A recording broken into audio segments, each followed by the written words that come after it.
aquí les habla Alba Cristina Sosa de Universitas Fundación. Bienvenidos a nuestro jueves de videoconferencia.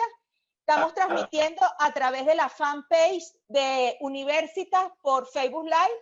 La tarde de hoy nos corresponde un interesante tema acerca de los derechos y deberes de los trabajadores en la economía social y solidaria.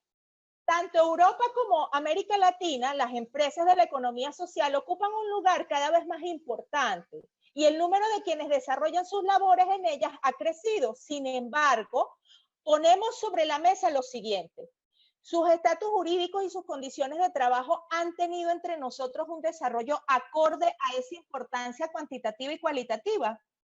Debatamos un poco sobre las normas destinadas a la regulación de trabajo autogestionario, ya que realmente aseguran las empresas a los derechos de estos trabajadores la sustentabilidad para ellos mismos.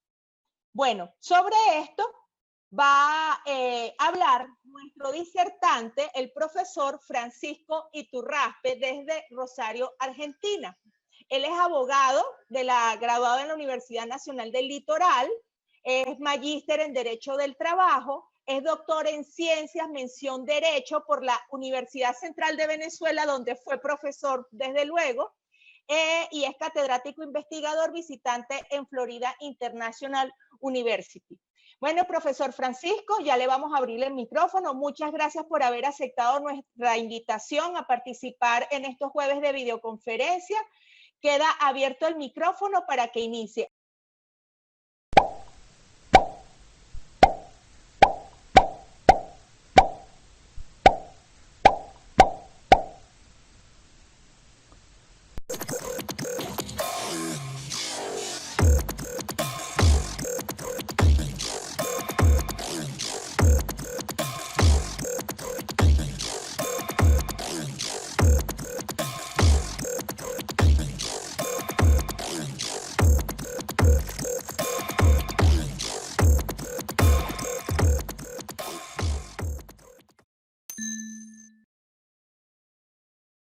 Quería empezar agradeciéndole la gentileza de la gente de la Fundación Universitas y sobre todo la paciencia que han tenido frente a mi ineptitud tecnológica para iniciar es la primera vez, confieso que es la primera vez que estoy en una videoconferencia. He estado como receptor en varios casos, pero una videoconferencia así más larga no.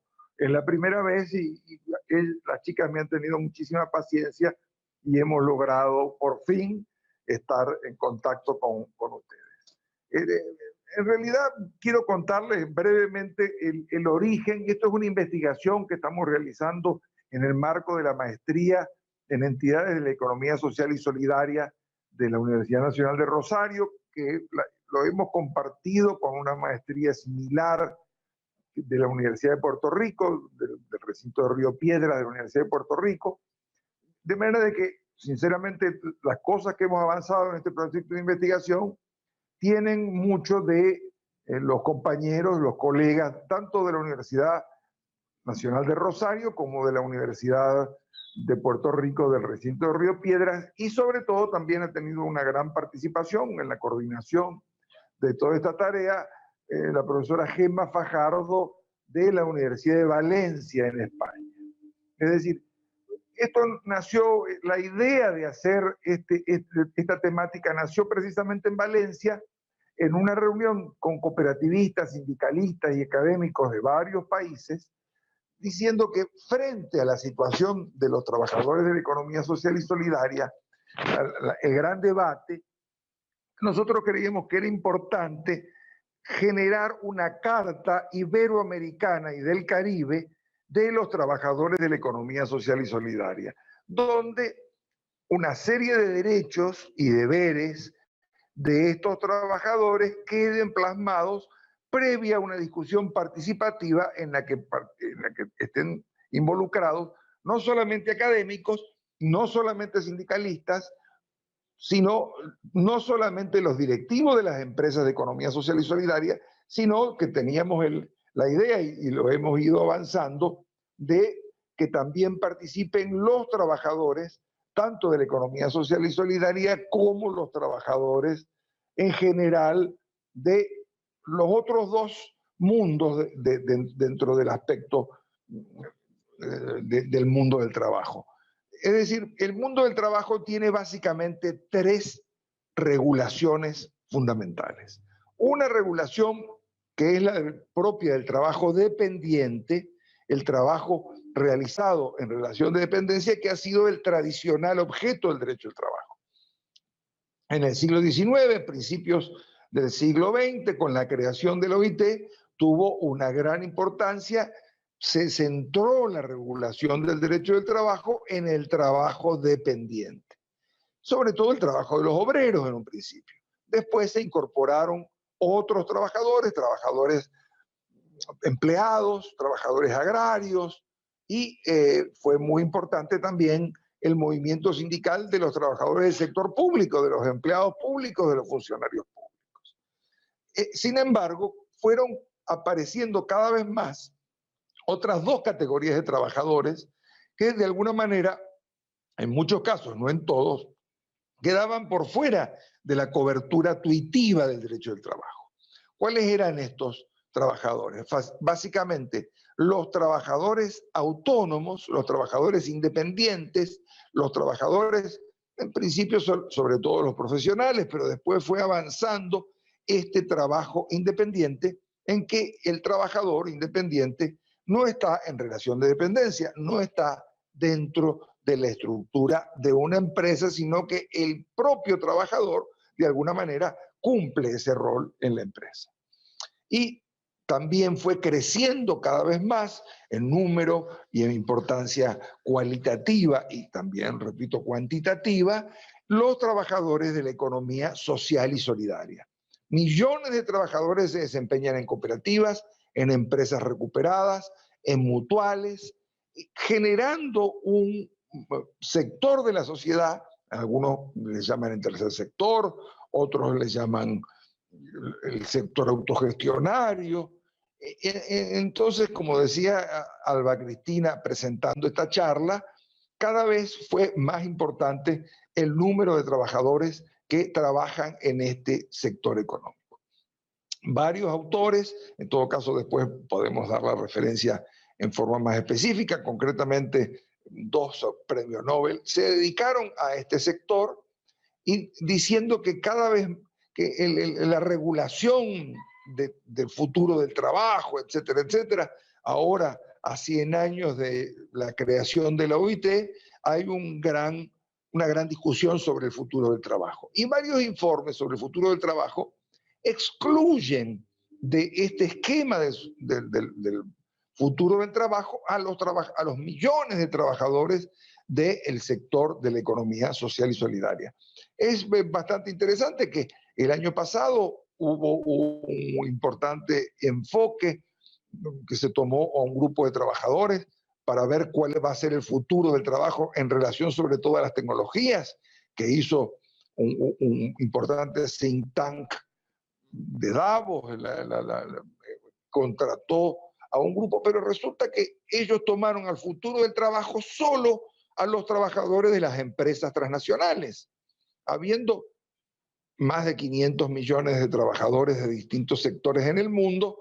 Los trabajadores que fueron, que se puso el eje, el enfoque, no era nada más que algo así como 150 millones de trabajadores. Es decir, ni siquiera el 1% de la fuerza de trabajo mundial. La fuerza de trabajo mundial es, si la fuerza de trabajo mundial es el 100%, solo este estudio toma una muestra absolutamente no representativa que no es ni siquiera la mitad del 1% de los trabajadores que laboran en el mundo, tanto en la economía social y solidaria, como trabajadores autónomos, como trabajadores dependientes dentro de una serie de países donde el trabajo dependiente tiene una gran importancia. De esta manera, entonces, que el primer elemento en debate es cuál es la normativa jurídica fundamentalmente aplicable a este sector de trabajadores que, repito, de acuerdo a los economistas, algunos de ellos han ganado 2 premios Nobel específicamente, constituyen un sector cada vez más importante. El trabajo dependiente, a su vez, la regulación del trabajo dependiente, a su vez, en la última parte del siglo pasado y sobre todo en la actualidad, viene sufriendo una crisis. Hay una crisis en la regulación del trabajo dependiente, sobre todo por el esquema de flexibilización y de precarización. En la mayor parte de los países, concretamente en América Latina, en Europa, y por qué no, en el creciente, cada vez más importante mundo del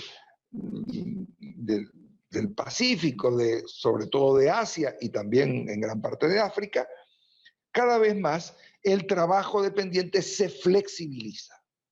No solo el trabajo dependiente en el marco del sector privado, también hay una evidente precarización y flexibilización del trabajo dependiente en el marco del Estado. Estado a su vez que también sufre una crisis ideológica, pero también una crisis concreta frente a los avances de la globalización. Ustedes pueden observar de que estamos frente a varias crisis superpuestas. Una crisis del derecho del trabajo, una crisis del Estado, que coloca muchas veces al derecho del trabajo en el mundo de los conceptos, en el mundo de las utopías, pero que en la práctica se ve cada vez más complicado por un problema que afecta al conjunto de los trabajadores y al conjunto de la economía, que es el problema de la precarización.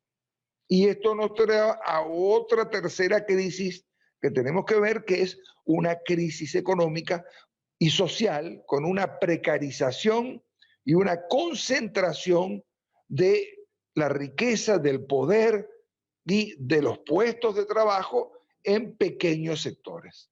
Hoy en día ustedes conocen, no hace falta que yo les dé datos muy específicos sobre el tema, pero una pequeñísima parte de la humanidad, ni siquiera el 1% de la humanidad, concentra toda la riqueza que produce el conjunto de la humanidad. De manera entonces que frente a estas crisis, el futuro del derecho del trabajo no puede estar pensado solamente para el sector formal, para el sector de las grandes empresas transnacionales, sino que es necesaria una visión global, comprensiva del conjunto del mundo del trabajo.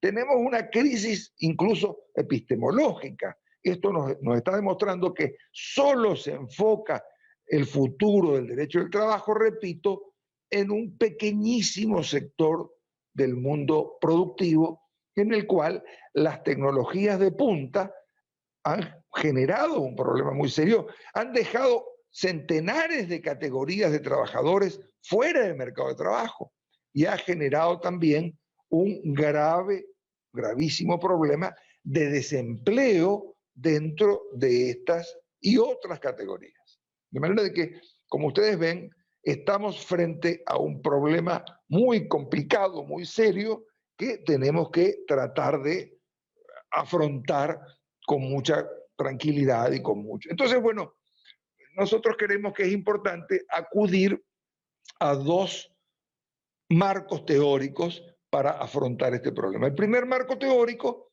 es el marco teórico del derecho social. El derecho social, que de alguna manera es anterior esta idea de un derecho no solo para categorías proletarias de la sociedad, sino un derecho que en el siglo XIX y principios del siglo XX intentó un cambio radical en el derecho, introduciendo un nuevo elemento que es el elemento de la justicia social. El derecho tenía, tanto el derecho público como el derecho privado, una gran tendencia a una idea de justicia, básicamente la idea de justicia del Código de Napoleón, la idea de justicia de una serie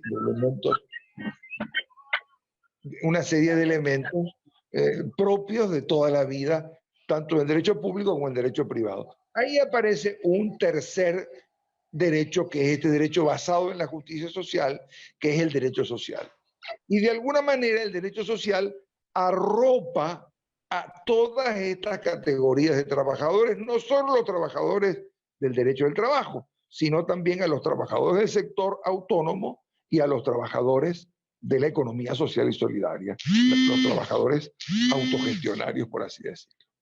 De esta manera, nosotros creemos que los derechos y deberes de los trabajadores de la economía social y solidaria están emparentados y deben estar cubiertos por la idea de derecho social, como por la idea de derecho social están también el funcionamiento de las organizaciones, de las cooperativas, de las mutuales, de las empresas recuperadas, etcétera, que forman parte de ese eje de la economía social y solidaria. El segundo elemento teórico que nos parece muy importante traer a colación es el derecho internacional de los derechos humanos, que ha ido creciendo en la última parte del siglo pasado y se ha consolidado en este siglo, generando un derecho internacional de los derechos humanos laborales. Un enfoque del derecho del trabajo, un enfoque de la seguridad social que no solo esté en el esquema de la legislación nacional protectora y de la convención colectiva, etcétera, etcétera, sino que va más allá y que ve a los derechos de los trabajadores como un plano dentro del ius gentium de la humanidad a través de una serie de declaraciones universales que en muchos casos, a partir de la experiencia constitucional de Querétaro y de la experiencia constitucional de la Constitución de Weimar en Alemania, fueron incorporándose dentro de un esquema constitucional en el vértice de la pirámide jurídica. De esta manera, creemos que es importante primero entender que el conjunto de los derechos y deberes de los trabajadores son aplicables en su totalidad a los trabajadores de la economía social y solidaria, aunque ellos no tengan una relación dependiente. Estos no son trabajadores dependientes, pero tienen el derecho a la seguridad social, tienen el derecho a un salario digno, una serie de derechos que están, por supuesto, en toda esta normativa internacional y nacional del trabajo y que constituyen derechos humanos universalmente reconocidos no solo en nuestras constituciones. Ha sido una experiencia interesante. Ustedes seguramente, la Fundación Universitas ha trabajado este tema del derecho constitucional comparado y del derecho internacional del trabajo. Y entonces lo que nosotros planteamos en esta investigación es que estos derechos forman parte del conjunto de la vida de las empresas de economía social y solidaria. No vamos a ocultar un grave problema. Un grave problema no solo en América Latina, sino también en Europa y en otros países, que es la utilización del modelo cooperativo, del modelo mutual, del modelo de la economía social, como parte de un mecanismo fraudulento de tercerización y de precarización del trabajo. En realidad, esta carta está fundamental, esta carta iberoamericana y del Caribe de los trabajadores y trabajadoras de la economía social y solidaria, está destinado fundamentalmente a enfrentar esta tendencia que es la utilización fraudulenta de este tipo de empresas para todo lo contrario, es decir, para eliminar los derechos de los trabajadores, para eliminar la regulación de la jornada de trabajo, para eliminar las prestaciones sociales, para eliminar una serie, repito, de importantísimos deberes que tienen estos trabajadores. Entonces, nosotros tomamos las normas del derecho internacional del trabajo en materia de jornada de trabajo, en materia de salario, en materia de condiciones y medio ambiente de trabajo, de salud de los trabajadores, en materia de educación de los trabajadores y formación de los trabajadores, y los trajimos al terreno de la economía social y solidaria. Y en este sentido, ahí trabajamos la idea de hacer una carta. Este proceso todavía está en desarrollo. Muchísima gente que en este momento puede estar conversando, escuchando la teleconferencia, tendrá la posibilidad de participar de este debate a través de una serie de mecanismos. Después voy a pasar un audiobook, un book no solo en papel, sino en audio, para que la gente pueda ver esta propuesta de carta iberoamericana y, por ende, tratar de participar, debatir en ella. Porque, en realidad, estos trabajadores de la economía social y solidaria han tenido históricamente, básicamente, dos propuestas de encuadramiento. Y con esto voy cerrando para poder escuchar las preguntas y la participación. Una propuesta es decir, son trabajadores, aunque no exactamente formales en muchos casos, pero son trabajadores y su regulación tiene que estar por la legislación laboral ordinaria. Es decir, una visión laboralista. La segunda visión es una visión que dice, estos trabajadores son socios de una empresa, de estas empresas recuperadas, empresas cooperativas, empresas, inmensa cantidad de empresas de este tipo de economía. Y por ende, se asemejan más a ser dueños de la empresa que trabajadores de la empresa. Y finalmente, la visión del derecho social, que dice que si bien son trabajadores que son parte de la empresa, estos trabajadores no solo son parte de la empresa, sino que también tienen la característica de ser trabajadores. Es decir, una visión realista, una visión que, más allá de los esquemas teóricos, se preocupe por priorizar la protección, un paraguas de protección de estos trabajadores, por un lado, y por otro lado, rechazar la instrumentación, sobre todo de las cooperativas, pero no solo de las cooperativas, de esta figura esencialmente solidaria, esencialmente progresiva, para ser utilizada en fraude de la legislación, sobre todo la legislación laboral, pero no solo la legislación laboral, sino en general. De manera entonces que en esta carta que repito, tiene un campo iberoamericano, con la participación, por un lado, de Portugal y España, y por otro lado, de los países hispanoparlantes y lusoparlantes de América Latina y del Caribe. Entonces, esta carta se está centrando en este sector, porque en este sector se ha desarrollado primero una experiencia muy importante de estas empresas autogestionarias, cogestionarias, participativas, pero por otro lado ha habido avances y retrocesos muy importantes en la regulación de este trabajo en los distintos países, aunque con muy disímiles puntos de vista y muy disímiles esquemas de regulación.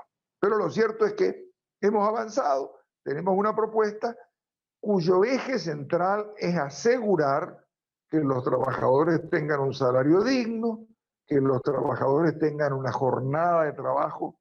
No puede ser que la jornada de trabajo se aplique solamente al empleo público o al empleo privado, sino que es muy importante que estos trabajadores que participan esencialmente de la empresa también tengan una regulación del tiempo de trabajo.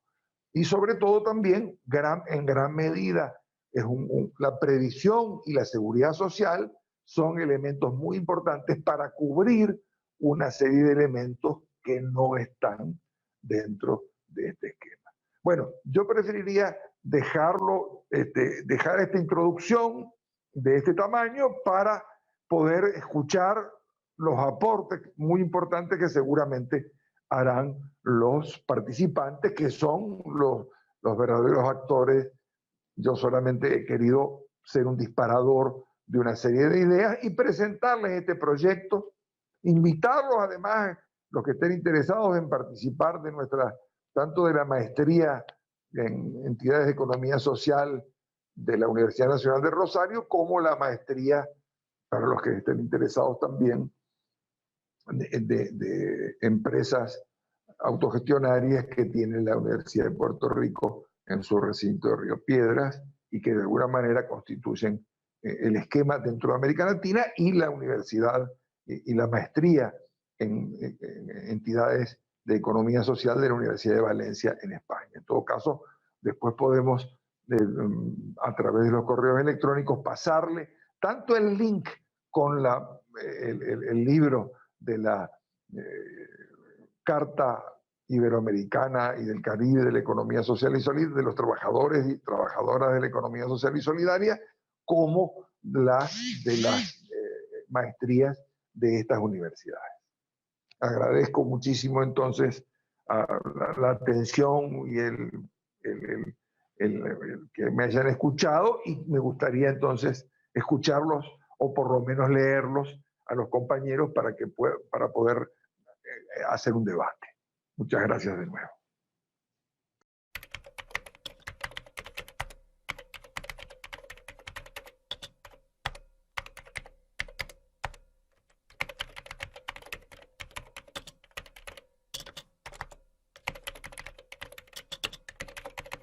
Ok, profesor, muchísimas gracias por su excelente participación. Vamos a pasar entonces a dar lectura a los comentarios y a las preguntas que están realizando a través del chat de esta sala de reunión, así como a través de Facebook. El primer comentario y saludo, además, que le leo por aquí, es de Mauricio Monsalves. Buenas tardes a todos, Pancho querido, saludos de tu alumno de posgrado de la UCB, Mauricio Monsalves, ahora desde Medellín, Colombia. Y hace el siguiente comentario. En la defensa de mi trabajo de grado, presenté a los doctores Marín Quijada y Toñito Espinosa lo que hoy está exponiendo. Me dijeron que estaba equivocado. Hoy me da orgullo haber dedicado mi trabajo de grado a usted. Bárbaro, Pancho. Primero el derecho del trabajo y luego la ideología. Muchas gracias. Bueno, un gusto saber de mis queridos alumnos. No sabía que ahora se había convertido en paisa. Hay muchos alumnos que están ahora esparcidos por el mundo. Les deseo el mayor de los éxitos en Medellín, que es una tierra hermosa y muy querida. Y tengo presente que esto no es fácil esta tarea, porque nos estamos enfrentando a veces a compartimentos cerrados. Los laboralistas no les interesa mucho el laboralismo tradicional, no les interesa mucho ese mundo de la economía social y solidaria, o incluso el mundo del trabajo autónomo. Sin embargo, cada vez más importante ese tipo de trabajo. Y por otro lado, para nosotros, los que hemos estado toda la vida en el trabajo dependiente, en los sindicatos que realizaban el trabajo dependiente, que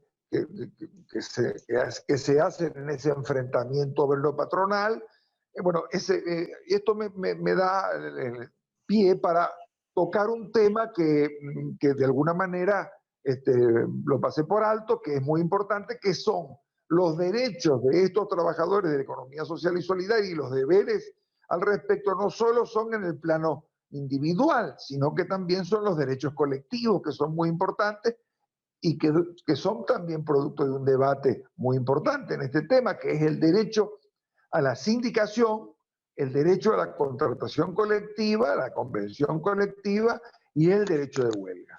Esto genera un gran debate, porque sobre todo los que ven a la visión de alguna manera del derecho mercantil, que la cooperativa es una organización de derecho mercantil, etcétera, tienen un gran rechazo a que estos trabajadores que consideran dueños de la empresa pueden hacer una huelga contra su propia empresa. Pero sin embargo, el derecho de huelga es un derecho universal, es un derecho casi, para muchos, un derecho natural, y donde existe una contradicción entre la dirección de la empresa y sus propios trabajadores, aunque también sean dueños, no se les puede coartar este derecho como un derecho fundamental, como un derecho esencial para que haya un equilibrio, para que logre equilibrar el mundo del trabajo. De manera entonces que, bueno, me alegro mucho de escuchar a mis queridos alumnos, aunque ya no estén en la pelea en Venezuela, pero yo sé que están en la pelea importante allá, en este caso, González, en Colombia. Bueno, muy bien, gracias, profesor. A través de la fanpage de Universitas en Facebook, Luz Divina Escoto, desde República Dominicana, nos hace la siguiente pregunta. Estamos trabajando en la formación de cooperativas de artesanos. ¿Cuál sería el mecanismo para reconocerles derechos laborales considerando que son autónomos? Bueno, una pregunta muy específica y muy precisa. En la República Dominicana existe una larga experiencia de trabajo cooperativo, etcétera, etcétera. Es un país que en la zona centroamericana y del Caribe ha tenido una gran experiencia en esta materia. Bueno, son artesanos. Van a tener, el primer elemento que me parece muy importante es la seguridad social. Lograr que estos trabajadores obtengan una serie de protección a través de la seguridad social. La seguridad social tiene que cumplir un papel fundamental y no hay en la República Dominicana, por el escaso conocimiento que tengo de la legislación dominicana, gracias a mis amigos de esa isla quisqueyana tan maravillosa, estos trabajadores pueden, hay que buscar el mecanismo para que tengan la cobertura de la seguridad social. Pero por otro lado, estas empresas cooperativas es fundamental que realicen un trabajo normativo, estatutos propios, reglamentaciones. En muchos países, en España, en otros países de América Latina, en Portugal, hay ejemplos muy importantes de regulaciones autogestionarias de las propias cooperativas. Los trabajadores se ponen de acuerdo y establecen una regulación de estos deberes y de estos derechos, y entonces tenemos, junto con la regulación estatal, la autorregulación propia de estos trabajadores. Yo sé que no es sencillo, sé que no es un proceso muy sencillo de llevar a cabo, pero evidentemente hay que comenzar con la idea primero de que son trabajadores. Y si son trabajadores, que tienen una serie de derechos internacionalmente reconocidos por toda la legislación internacional del trabajo, empezando por la normativa de la OIT, que por otro lado también ha desarrollado una serie de normativas de protección de las cooperativas. De manera de que auguro a los amigos de República Dominicana un buen trabajo, una buena experiencia, mucha creatividad para lograr tener una cobertura que a estos artesanos les permita tener la subsistencia, el derecho al trabajo a través de estos mecanismos, pero a la vez toda una serie de derechos individuales y colectivos que sean capaces de darle a estos trabajadores su posición dentro del mundo del trabajo. Ok, muy bien. A propósito del comentario que hace por aquí Andrea Vegas, que indica: gracias, doctor, por compartir la información. Efectivamente, la información va a ser enviada, que los enlaces y la presentación que tenía el profesor para hoy va a ser enviada a través de los correos electrónicos. Por aquí, César Gustavo, desde Argentina, provincia de Buenos Aires, indica que es la primera vez que escucha hablar de este tema en derecho laboral y comenta que debería ahondar un poco más. Por acá, Valentino Ciani, profesor Francisco, primero le envío mi saludo y agradezco sus conceptos. Me gustaría ser partícipe de la carta y profundizar mis estudios en la economía social, concepto distinto de construcción colectiva. Saludos, y mi experiencia es como tallerista y bibliotecas populares, comenta. Por aquí, por Facebook, a través de Facebook, nos indica José Emilio Jiménez Mendía, saludos desde la perspectiva laboralista, indica ¿Qué cambios deben producirse en los ámbitos tributarios y de seguridad social para ampliar la cobertura de estos trabajadores? Saludos a mi querido amigo José Emilio, que está desde Barcelona, España. Bueno, es muy interesante todos los aportes. Voy a empezar por lo último, que es los cambios en la parte de... Eso es muy importante. En la vida práctica de los trabajadores y de sus organizaciones, esos dos aspectos, el tributario y el de la seguridad social, son decisivos. Existe en la mayoría de nuestras constituciones un aliciente a que las empresas cooperativas y este tipo de empresas tengan una exención tributaria o una tributación que no es tan... que les permita subsistir, dado el papel social que tienen de darle empleo, de convertirse en una fuente de empleo para una serie de sectores. Por lo cual, estas empresas deberían tener un papel muy importante en el aspecto tributario y de la seguridad social. El problema es que en muchos países la seguridad social está pensada como una seguridad social laboral de trabajadores dependientes. Este es el enfoque tradicional de la seguridad social que inventó el señor canciller Bismarck en Alemania con el esquema de seguro social.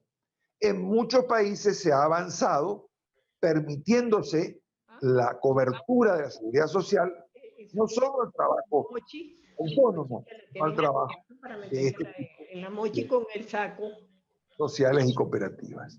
De manera que yo creo que aquí sí varía mucho el esquema de país en país. Por ejemplo, en el caso de España, que es un país que ha tenido bastante desarrollo, ha habido una serie de avances flexibilizando la seguridad social y permitiéndole a estos trabajadores tener la cobertura de una seguridad social muy buena, como es la seguridad social española. En América también tenemos avances importantes. En muchos de nuestros países, los trabajadores de las cooperativas, los trabajadores de las empresas recuperadas, tienen acceso a la seguridad social. En muchos casos, como trabajadores autónomos. En muchos otros casos, se les reconoce la posibilidad de tener una cobertura especial de seguridad social a través de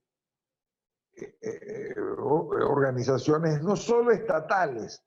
En muchos países hay avances complementarios de la seguridad social por parte precisamente de cooperativas mutuales.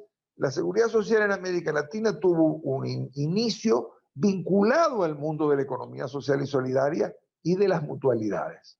Por ejemplo, en Argentina, donde estamos en este momento, la seguridad social no nace del Estado, sino que nace de las comunidades, primero las comunidades extranjeras, los italianos, y de los grupos de artesanos, de los grupos de trabajadores, de los empleados dependientes, de los empleados de comercio, de los empleados de distinto tipo. De manera entonces que si nosotros vamos a la historia, nos vamos a encontrar que es muy tradicional que los trabajadores de la economía social y solidaria, y no solo ellos, sino los trabajadores en general, ellos mismos empezaron a generar su propio esquema de seguridad social.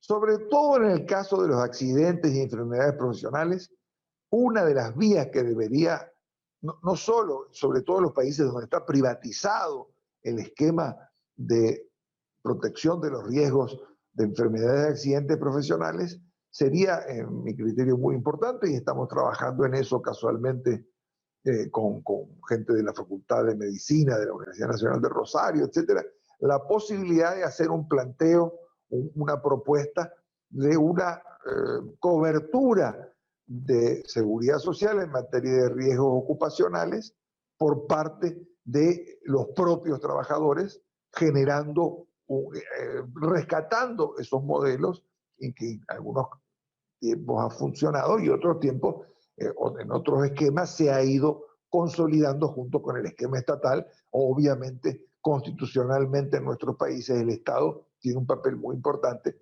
dentro del esquema de Estado Social de Derecho, pero que no excluye la posibilidad de que las mutualidades, las cooperativas, etcétera, trabajen. Claro, a mí me parece muy importante. Los compañeros que quieran participar, les vamos a pasar por correo electrónico los links. Uno, para que vean la carta y la puedan criticar. Esta es una muy abierta a las críticas y al debate. Y por otro lado, darles ya por ejemplo, para el que tenga interés en participar en nuestra maestría, que va a empezar una cohorte, como se dice, en esta materia académica, en el segundo semestre, pueden enviar un correo electrónico para pedir información a maestría, bueno, en todo caso después lo paso para no perderme tiempo, es maestría en entidades de economía solidaria, gmail.com. Pero después en todo caso le paso con exactitud el correo electrónico para que puedan obtener información. Ok, profesor, muchas gracias. Por favor, les recuerdo, mantengan sus micrófonos en silencio, que ha habido algunas interferencias. Seguimos por acá. Marisa, que no nos indica desde dónde nos escribe, nos dice saludos a todos, especialmente al doctor Iturraspe, y comenta, a veces se utilizan las cooperativas en evidente fraude a la legislación laboral, justamente por los beneficios impositivos. ¿Tiene algún comentario sobre esto, profesor? Bueno, fíjense que no tanto la legislación laboral, en este caso, como veníamos mencionando, que las cooperativas tienen también exenciones fiscales, entonces es un doble fraude a la legislación fiscal, que por cierto es verdad que en todos los países se utiliza, y a la legislación laboral, que es el centro de nuestro debate y nuestra discusión. Son dos facetas de un fraude que lleva a una tercerización y precarización muy grave. De alguna manera, yo les mencionaba que la creación de esta carta es para enfrentar esa ocasión fraudulenta. En todos los países nos encontramos que hay que dar una lucha muy fuerte, muy responsable, frente a la posibilidad de utilizar un instrumento como las cooperativas, como este tipo de empresas eminentemente sociales, pero con un fin fraudulento y antisocial, que es evitar la aplicación de la normativa laboral y evadir los impuestos, y no solo los impuestos, evadir las cotizaciones de la seguridad social, lo cual implica, por eso me parece importante este tema, y que la Fundación Universitas de alguna manera lo ponga sobre la mesa para que haya una gran idea de afrontar esta lucha para evitar esta precarización y este fraude, no solo a la legislación previsional, a la legislación de seguridad social y a la legislación tributaria, sino también a la legislación laboral propiamente dicha y a los derechos individuales y colectivos de los trabajadores. Ok, por acá hay otra pregunta, pero debo advertir que no está directamente relacionada con el tema. Sin embargo, profesor, la voy a leer. Es Esther Leonardo Reyes desde República Dominicana, nos indica saludos, un placer para mí el tener la oportunidad a través de Universitas Fundación el escuchar tan interesante tema. Aquí en República Dominicana quieren modificar nuestro código laboral, pero quitando las cesantías de los trabajadores. ¿Qué piensa usted de esto? ¿Cómo vamos a avanzar? Bueno, en realidad creo que lo dije hace un ratito, mi conocimiento de la legislación laboral dominicana es escaso. Sin embargo, es una legislación extraordinariamente interesante en sus avances y retrocesos. Por muchos años la República Dominicana tuvo un código del trabajo, el Código Trujillo, que es un código que retaseaba muchos derechos de los trabajadores, era un código realmente atrasado, pero además un código de un escaso cumplimiento. Como en la República Dominicana se empezó a funcionar lo que los mexicanos llamaron maquila o empresas que dedicadas a exportar productos textiles y de otro tipo al mercado norteamericano, apareció una cosa muy interesante que fue la solidaridad de los trabajadores de los Estados Unidos, de la Central Sindical Norteamericana, la AFL-CIO, que empezaron a cuestionar la utilización de trabajadores sin cobertura laboral real en esa maquila dominicana, que se logró entonces a través del Departamento de Comercio, no del Departamento Laboral, no del Departamento de Trabajo de los Estados Unidos, sino a través del Departamento de Comercio, que exigieran en aquella época, unos cuantos años atrás, a la República Dominicana modificar el Código Trujillo y lograr, bueno, para la República Dominicana fue un momento muy importante porque tenían un extraordinario laboralista, uno de los laboralistas más interesantes de América Latina, como vicepresidente de la República. Y entonces se realizó una modificación de la legislación laboral que logró un avance importante. Sin embargo, la falta de una regulación específica hizo que muchas empresas de ese sector maquilador, de ese sector exportador, no aplicaran las normas laborales. Con lo cual hubo una nueva intervención de los sindicatos que veían que sus trabajadores sufrían un menoscabo en la competencia, y de esa manera entonces ocurrió un problema de que apareció en la República Dominicana la posibilidad de una reglamentación que permitiera de alguna manera que continuara la exportación, pero que mejorara las condiciones de trabajo de los trabajadores.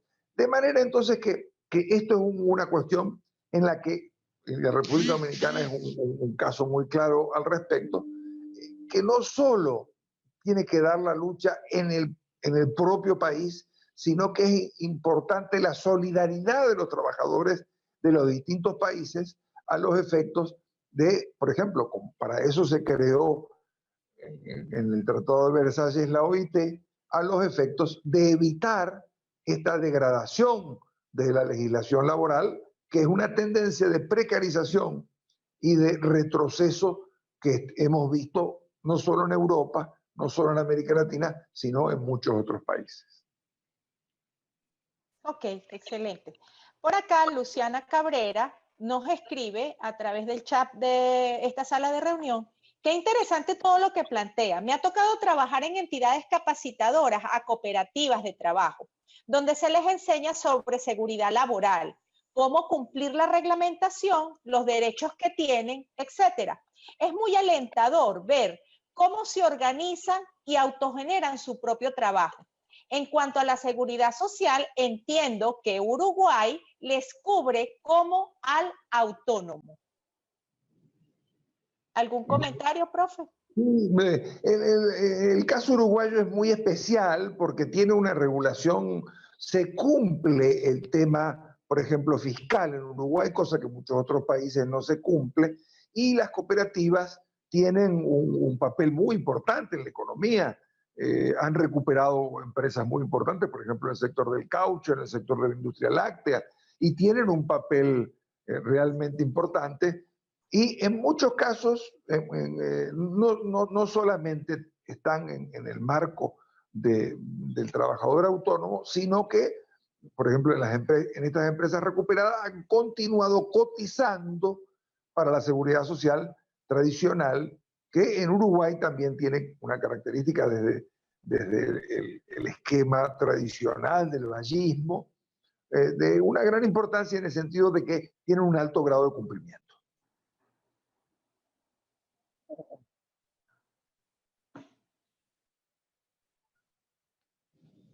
Profesor, ¿está ahí? Sí, estoy, pero me voy corriendo a enchufar el celular porque me está... Ok, perfecto. Por acá, mientras tanto, leo la siguiente pregunta, que la hacen a través de la fanpage de Facebook. de Universitas, Ricardo León. Antes que nada, felicitaciones a Francisco por la excelentísima exposición. Mi pregunta es, ¿qué lineamientos debería seguir una normativa orientada a regular la negociación colectiva en el marco del trabajo autogestionario? ¿O cuáles serían los caracteres de la negociación colectiva en tal marco? Profesor, ¿alcanzó a escuchar?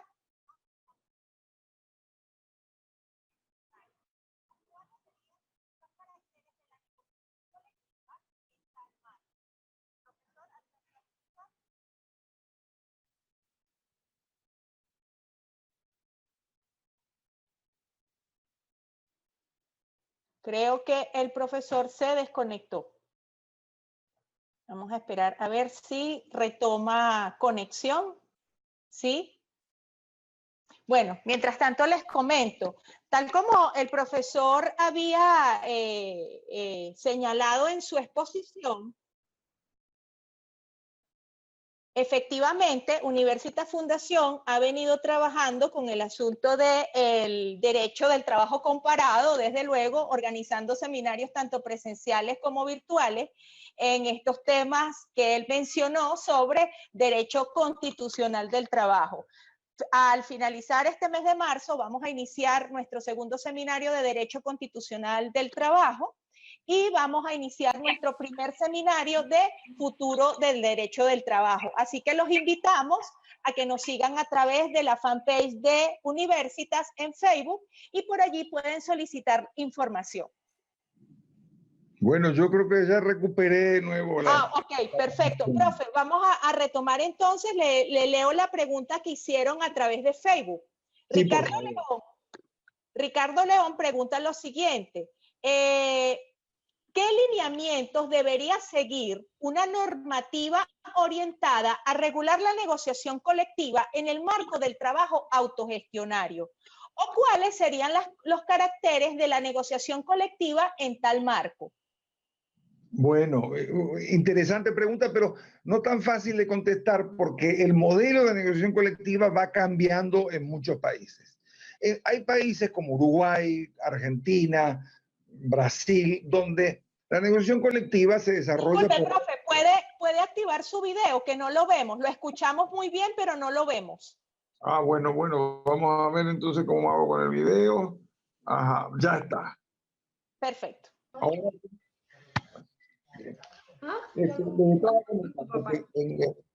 en América Latina y Europa tenemos modelos de negociación colectiva, por lo cual no es fácil dar una respuesta a esta interesante pregunta.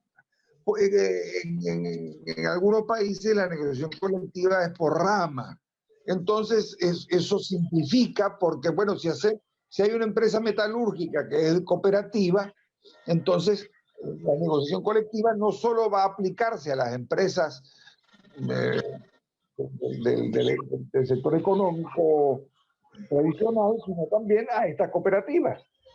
En Europa, por ejemplo, recuerdo muy bien el caso de Italia, hay toda una negociación colectiva por rama especial para las empresas de la economía social. Pero siempre dentro de ese modelo de negociación colectiva por rama. Es decir, la negociación colectiva abarcaría tanto al sector tradicional del empleo asalariado como de las cooperativas. Y esto es una experiencia de muchos países, tanto en América Latina como en Europa. Pero otros países, en el caso de Venezuela, el caso de la República Dominicana, bueno, el caso de Colombia, varios países de Centroamérica y el Caribe, el modelo de negociación colectiva no es por rama de actividad, sino que es por empresa. En Estados Unidos también el modelo tradicional de negociación colectiva americano es por empresa. Entonces esto dificulta porque entonces la empresa, y además esto termina en la tasa de negociación colectiva básicamente solo apañando, solo a las grandes empresas. Entonces, esto es una dificultad. En los países que tienen este modelo de negociación es mucho más complicado el mecanismo de que tengan. Sin embargo, es posible y ha ocurrido de que empresas cooperativas tengan su propio mecanismo de negociación colectiva. Pero en esto sí hay que primero reconocer que estos trabajadores tienen derecho a la negociación colectiva, tienen estos derechos colectivos. Una vez que lo reconocemos, tenemos que buscar el mecanismo, pero claro, dependiendo del modelo de negociación colectiva de cada país. Ok, perfecto. Por acá tenemos un último comentario de Marta Hernández. El problema no es solo acordar los derechos de los trabajadores del sector autogestionario. Es necesario desarrollar una cultura del trabajo en ese sector. No sé si tiene algún comentario. Claro, yo sí creo, me parece muy importante. Acá hay una idea básica en todo esto, que el trabajador tiene que ser un ciudadano de la empresa. La ciudadanía no puede pararse en la puerta de la empresa. Ni la empresa privada, ni la empresa pública, ni la empresa autogestionaria.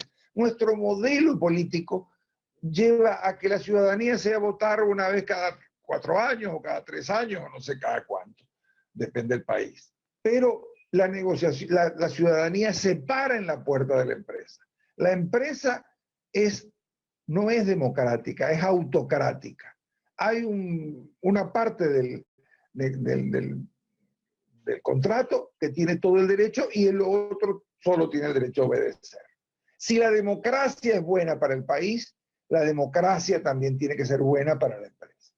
Entonces, a través de la cogestión en muchos países, no hablemos de Alemania con su tradicional esquema de autogestión, pero en muchos países, Estados Unidos, en muchos modelos de participación, Brasil, Argentina, etcétera.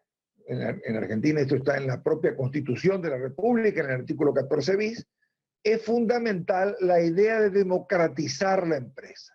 El trabajador entonces es un ciudadano de la empresa, ciudadano no solo con derechos, sino también con deberes. Y esto va a implicar un avance fundamental, un avance muy importante en la productividad del trabajo. No es un trabajo obligado, no es un trabajo taylorista, fordista, dentro de un esquema, sino que es un trabajo que tiene que tener un mayor desarrollo, sobre todo por la creatividad. Cada vez el trabajo es más importante la cabeza que el músculo. Cada vez en el trabajo es más importante el aspecto creativo, el aspecto... por el contrario, durante todo el siglo XIX hubo un gran aumento de la productividad del trabajo a través de ese modelo taylorista. Pero hoy en día este modelo, gracias a cambios importantes en la última parte del siglo pasado, está obsoleto. Y hoy en día la creatividad y el pensamiento de la gente es más importante. De manera que estamos en un momento muy importante de la historia del trabajo, en el cual, tanto en la empresa privada, como en la empresa pública y como en la empresa autogestionaria, hay que darle un papel fundamental a la ciudadanía de la empresa, a la participación, a la responsabilidad, a la creación que se tiene que dar dentro de eso que la persona que preguntaba llamaba cultura del trabajo, que no es cualquier cultura del trabajo, sino que es la cultura de un trabajo creativo, participativo, donde el hombre se sienta realmente parte de un proceso de creación dentro de ese modelo donde cada vez más hacen falta más ingenieros, hacen falta más creativos y mucho menos simples elementos de fuerza bruta de un esquema que ya tecnológicamente está quedando perimido. Y desde luego son de las cosas que se están estudiando dentro del futuro del derecho del trabajo. Por aquí tenemos un último comentario. Miri, no nos indica el nombre, pero indica lo siguiente. Saludo al profesor Pancho Iturraspe desde Argentina, Observatorio de Salud de los Trabajadores. La pregunta es un poco extensa. Le Estamos pido, cerquita, estamos cerquita. He escuchado gente de República Dominicana, de Venezuela, de Medellín, etcétera, pero ahora tengo a una vecina. así Hola, es, ¿cómo le va? pido una breve reseña de la evolución en el reconocimiento de derechos colectivos y de seguridad social en la economía autogestiva en nuestro país y la perspectiva a corto y mediano plazo. Bueno, muchas gracias por la pregunta. Es bien interesante para el caso argentino. Ha sido una evolución, repito, de muchos años, que empezó en el siglo XIX. En realidad, los trabajadores, el siglo XIX fue un siglo muy complicado desde ese punto de vista. Argentina era un país con un gran desarrollo agrícola. En el campo se dio el desarrollo agrícola, pero en muchos casos los trabajadores eran explotados dentro de un modelo terrateniente. Y entonces, bueno, ahí empezaron los trabajadores a asociarse, a generar cooperativas, a generar, acá cerca nuestro, mire, tenemos la experiencia del Grito Alcorta, que generó a través de una organización de los trabajadores agrarios de la Federación Agraria un modelo donde una gran participación de los campesinos de aquella época, que eran muchos migrantes, no solo migrantes, pero los migrantes tenían un papel muy importante, y que fueron generando una serie de instituciones dentro de ese mundo del siglo XIX y de principios del siglo XX en Argentina. Entonces ahí tenemos ya un papel muy importante. En el sector urbano también, acá en Rosario, tú puedes ir a la Asociación de Empleados de Comercio, que tiene sus propios organismos desde el principio del siglo pasado, la Unión de Trabajadores, se llama el Centro Unión Dependientes, las comunidades española, italiana, incluso de algunos que generaban mutualidades y que de esa manera iban resolviendo los problemas de estas colectividades que se fueron ampliando. Pero en realidad hay que decir que la transformación más importante se dio en la década del 40, donde se generó a través de un desarrollo importante. El sindicalismo antes era un sindicalismo pequeño y muy golpeado. Tuvimos masacres muy graves en Argentina del principio del siglo pasado, en la Patagonia, en Buenos Aires, masacres de miles de trabajadores, una masacre impresionante, muy poco conocidas por la historia o casi ocultas por la historia. Pero lo cierto es que en la década del 40 empiezan a florecer una serie de instituciones, tanto mutuales, cooperativas, como el sistema de jubilaciones, que se centraliza, que se hace el esquema previsional argentino, empieza a desarrollarse y la gente empieza a tener sus jubilaciones y sus... Entonces, bueno, en realidad también aparece un poco más adelante el cooperativismo de crédito argentino, que tuvo una gran importancia en el sector rural, en el sector urbano, y que le da a los trabajadores, y no solo a los trabajadores, sino a los participantes, a los ciudadanos de este sector cooperativo, un papel muy importante en la resolución de los problemas amplios de la seguridad social, que tienen que ver con todos los aspectos, desde que nace la gente hasta que muere, todas las necesidades sociales que se buscan, por un lado, por el Estado, generando el Estado social de derecho, pero por otro lado también, y muy importante, la autogestión, la autoayuda, que florecen desde los clubes de barrio hasta las mutuales en muchos de nuestros países. Ahora, también es importante el proceso mucho más cercano de las empresas recuperadas. En muchas empresas recuperadas se ha buscado el mecanismo para darle cobertura a estos trabajadores. Algunas veces de este mecanismo es convertirlos en monotributistas y a través de ese monotributo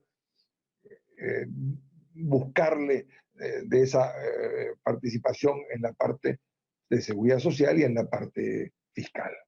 Pero es un tema bien interesante, bien importante. Estoy haciendo un resumen muy pequeño, pero sí tenemos una larga tradición que deberíamos profundizar.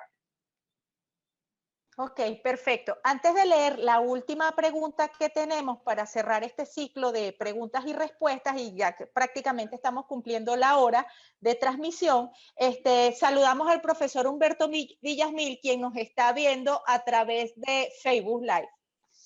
Bueno, un gran saludo a Humberto, que es una persona, cuando se creó la idea de hacer esta Carta Iberoamericana y del Caribe de los derechos y deberes de los trabajadores, estaba presente Humberto Villasmil y dio una charla muy buena sobre el esquema internacional y de seguridad dentro del modelo de la OIT, donde él está desarrollando una excelente labor. De manera de que para mí es un gran placer escuchar a Humberto y tener presente, que Humberto esté presente escuchando estas ideas, de las cuales él es un impulsor. Así es, muchas gracias. Francisco Silva, desde Venezuela, felicitaciones por la excelente exposición. Aquí nos está haciendo una pregunta que de repente no tiene directamente que ver con el tema, pero igualito vamos a formularla. En cuanto a los trabajadores domésticos, ¿creería usted que en muchos casos la seguridad social laboral ha sido menoscabada? Sí, bueno, es uno de los sectores tradicionalmente excluidos. En Argentina, que tiene una larga tradición, tiene muy pocos años. Fue durante el anterior gobierno constitucional argentino que se establecieron normas que permitieran a un sector importante de trabajadores domésticos acceder a la formalización. Pero este es un sector tradicional y en América Latina hay una rémora de que estos trabajadores y trabajadoras, este es un sector muy importante de la participación femenina, tengan muy poca cobertura real y muy poca seguridad social y sobre todo jornadas de trabajo extenuantes y hasta problemas serios de reconocimiento como verdaderos trabajadores del trabajo doméstico. Lamentablemente, repito, esto es un proceso en el cual en América Latina tenemos un retraso, pero que en algunos países hemos ido avanzando y se ha dado. En Brasil, por ejemplo, también desde hace tiempo hay un proceso de formalización del trabajo doméstico, pero realmente me parece muy importante la pregunta en el sentido de que son esas deudas que tiene nuestro modelo social en muchos países de América Latina, casi en todos los países de América Latina, de un sector social que tiene ha estado realmente excluido, marginado. Bueno, muchas gracias, profesor Francisco. Antes de dar cierre ya a la videoconferencia, le otorgamos nuevamente el derecho de palabra para que se despida de nuestros participantes y las personas que nos escucharon hoy a través de Facebook Live. Agradezco a todos los exalumnos, a todos los actuales compañeros, como a la compañera de OPSAP, Miri, que me hizo la última pregunta, a Humberto, que me hace el honor de escuchar estas palabras. Me siento muy contento de haber participado, de haber podido realizar aportes, de generar esta idea de discusión. Espero que lo podamos seguir tanto en la maestría de entidades de economía social de la Universidad Nacional de Rosario, como la de la Universidad de Puerto Rico del recinto de Río Piedras, que es una excelente maestría, como la Universidad de Valencia, que son tres de las que han tenido una mayor participación, pero hay otras en toda América Latina. En Chile, Humberto le puede dar, que está ya en la oficina de la OIT, datos concretos donde también se están realizando este tipo de esfuerzos. Yo creo que tenemos una gran necesidad de coordinarnos. Estamos planteando la necesidad de crear, de alguna manera con el apoyo de la OIT y con el apoyo de sindicatos y de organizaciones empresariales, etcétera, un instituto que nos permita coordinar estas acciones y no solo coordinarlas, sino evaluarlas, acreditarlas, etcétera. Estamos trabajando en eso. Voy a tener la oportunidad de hacer ese planteamiento dentro de pocos días en la República Oriental del Uruguay, donde tenemos que aprovechar esa importante experiencia laboralista y cooperativista uruguaya en el sentido de generar este debate y estas propuestas.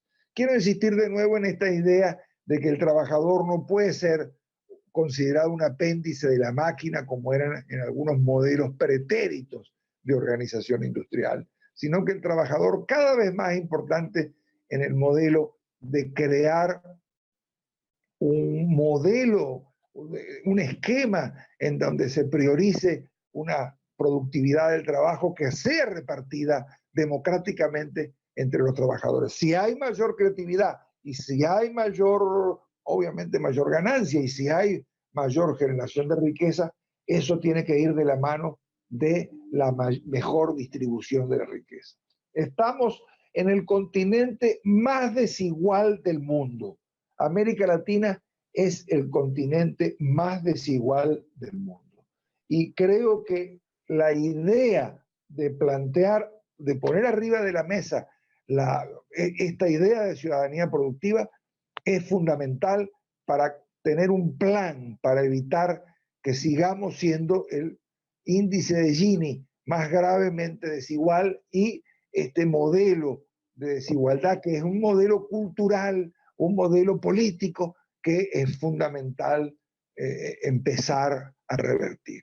De manera entonces que apostamos a la democratización de la empresa, apostamos a la democratización de la cultura, apostamos a que aparezca también los propios trabajadores se den cuenta de la importancia del rol de asumir, repito, con creatividad, con rebeldía, con espíritu de lucha, un papel fundamental dentro de la producción de bienes y servicios que requieren todas las sociedades y dentro de la producción de democracia, de igualdad que tienen que tener nuestros países siguiendo una trayectoria de nuestras constituciones, que como decía Alba, Cristina, vamos a tener que discutir en los próximos seminarios. De manera que solamente me queda agradecerles a la Fundación, agradecerles a todos los que me escucharon con tanta paciencia